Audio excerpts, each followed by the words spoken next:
Hello and welcome to ThriftCart. In this video, I want to show you how you can do inventory removals or inventory adjustments in bulk for large quantities of product, such as at the end of a color rotation, if you have dozens or even hundreds of items you want to pull out of inventory.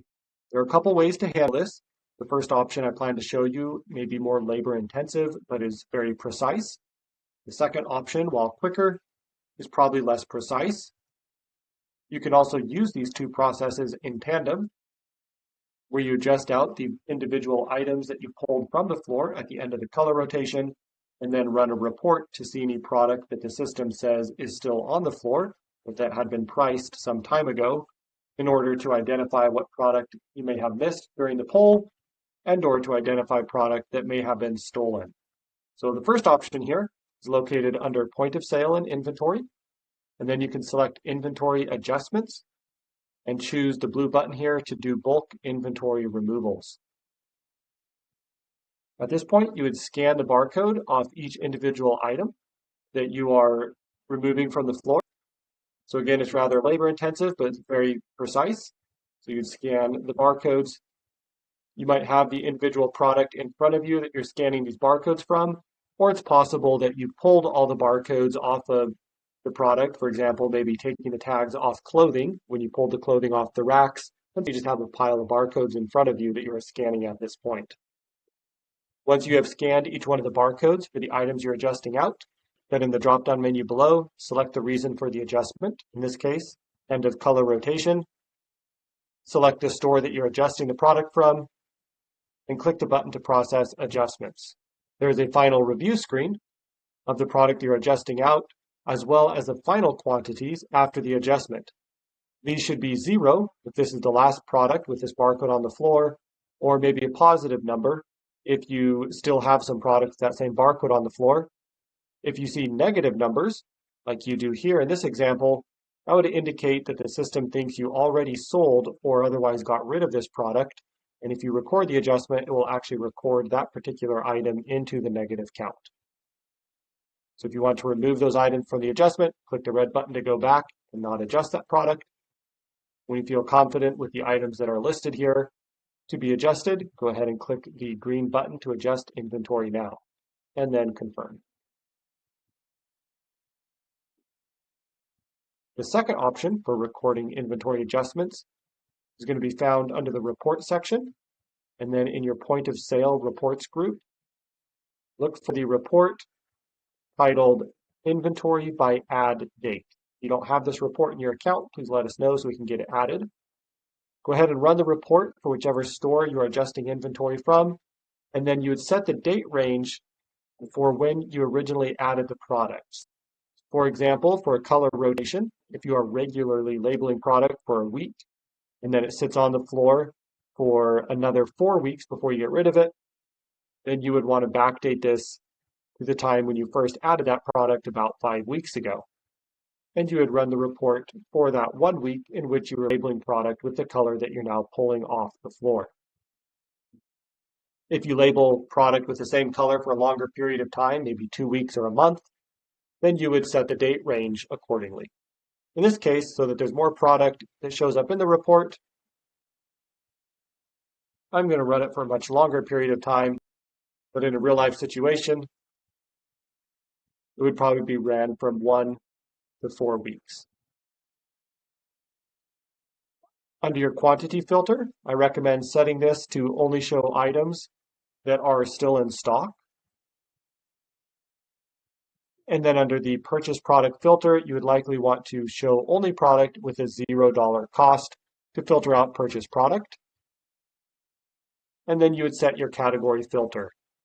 For example, maybe you're just adjusting out bric-a-brac, or maybe clothing or shoes, and you can go through this process multiple times to adjust out individual categories at a time. For the sake of the demonstration here, I'm going to run the report on multiple categories so that more data displays. So here is a list of all product that fits those prior parameters. And at the bottom of the report, I can select the reason for an adjustment. Again, maybe end of color rotation, and then click the red button to adjust all of the inventories displayed above to 0. Do keep in mind, if you price some items with white labels, those will also be included in here. There is no filter reset in the report to identify product with color. Rather, we only identified the product by the category, by the date that it was added, and if it had any cost assigned, so essentially if it was donated or purchased product. But if you do have donated product that you added within that date in this category that you do not want to adjust out of your store's inventory, and this is not the way that you want to adjust out inventory, as this process will adjust out that product that you want to leave in your inventory as well. A workaround for this is to set up a unique category for your white tag items that do not fit in the color rotation, so that when you run this report, you can select just a category that does not include any of your white tag items. While you might use just one or another of these two ways to adjust your inventory in bulk, you could also consider using them in tandem. Both these processes in tandem may give you two inventory adjustment numbers, one for the product that you physically removed from your floor, and then a second adjustment number for product that may have been stolen or otherwise went missing. So to use these processes in tandem, I recommend you first use the bulk inventory removal button to scan the label of individual items you want to remove and adjust those out with a reason of end of color rotation.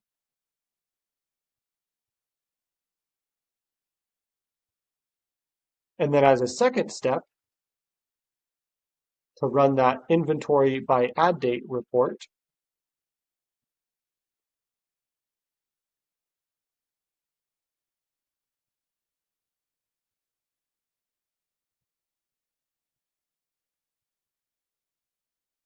for items that are still in stock,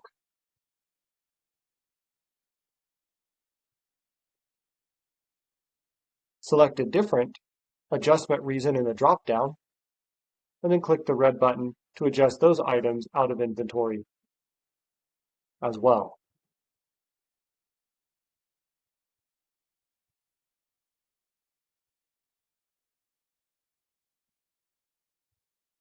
Now, when you run an inventory adjustment report,